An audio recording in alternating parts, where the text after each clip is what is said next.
I don't know about you, but I would sit through the Japanese Grand Prix 10 times over to get a Bahrain Grand Prix as exciting as we had today. It was barnstorming with overtakes throughout the field from the start of the race all the way to the finish. Of course, Oscar Piastri won the race. It was a triumph for McLaren again. I've got Tim Kraaij from GP Blog with all the action, and I know that you've been speaking with Andrea Stella from McLaren. Tim, what can you tell us about where McLaren are and where they're going to be going? All positive, of course, with the team here just behind me. The celebrating is over now. They will fly back to Saudi now, and Oscar Piastri dominated the whole weekend and was very strong again. Yesterday, Andrea Stella was already very positive about the development that Oscar Piastri is making. But yeah, today showed as well a very consistent performance, and now really jumping into that fight for the championship, really making it difficult for the team to make a difference between the two drivers because yeah, it's such a small gap now. For Lando, it was a little bit more of a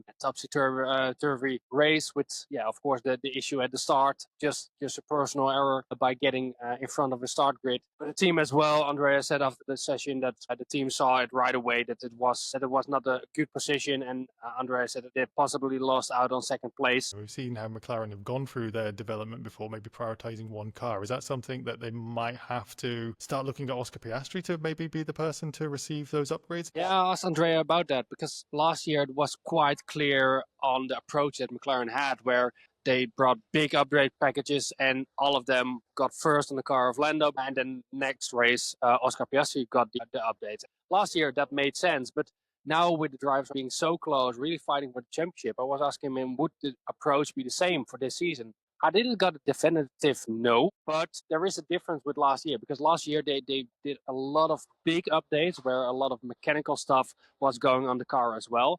And that takes a lot more time to process than like a simple new front wing where maybe the benefits are very small. But still they have to make choices for when they bring the updates and if they have it for two cars. And I think it will be quite tight. Andrea said that, yeah, if we're keep looking as good as we do now, we need to make sure that we don't prioritize one driver over the other because then that doesn't help the team cohesion as well because they both want to fight for the driver championship and they both want equal chances to do so. Red Bull, the situation there, it sounded like something was happening after the race with what I saw online with a bit of a high-level discussion. So Horner had a chat with Pierre Waché and Paul Monahan, the two big men within the team.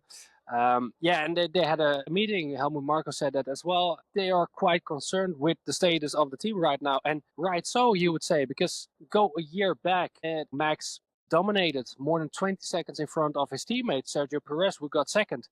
We're now a year later and Red Bull is nowhere. It's been a quite drastic change of events. Christian eventually got to the print media to talk about everything. It's still the correlation issue. That's the thing he points out as the main problem.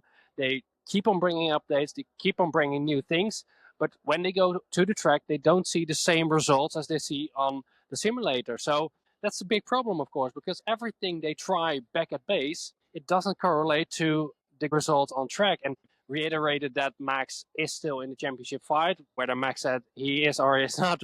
Christian thinks he is, but a lot has to come from Red Bull Racing. And yeah, they talk about updates now for Imola, but if the correlation isn't there, will the updates that come in Imola really help them or not? Do you have any thoughts going into Saudi Arabia? It's been almost one of three cars I thought could be in for a chance of getting on the podium today. Or do we thinking it's going to continue to be quite a open fight at the top? I think Saudi will be quite different again. Yes, we have high temperatures there as well, but it's a completely different track.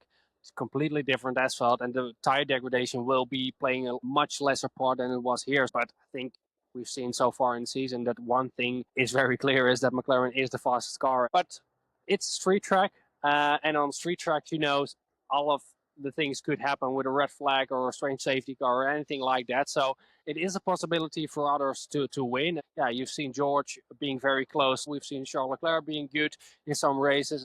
There are more drivers out there who are aiming for a win. And I think Saudi Arabia could be one where, yeah, a surprise driver could win the race. GP Blog are going to be on the ground again in the paddock in Saudi Arabia, so we'll find out all the intel about what's going on over at Jeddah, and that will start on Thursday, so keep your eyes peeled, everybody. Thank you so much, Tim, for giving us all the action from inside the paddock across this Bahrain weekend, and thank you, everybody, for watching. We'll see you in Saudi.